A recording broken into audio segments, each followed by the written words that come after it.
قل للعفيفة في الحجاب الساتر يا درة شدي وثاقك واثبتي ولتعلمي أن الحجاب كرامة وصيانة من كل ذئب غادر يا ابنة الإسلام يا درة الإسلام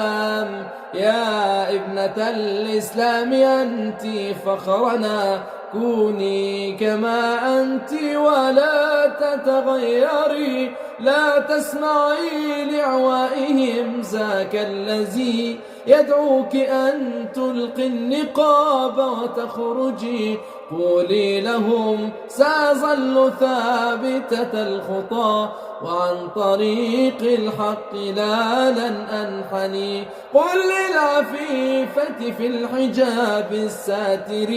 يا درة شدي وثاقك واثبتي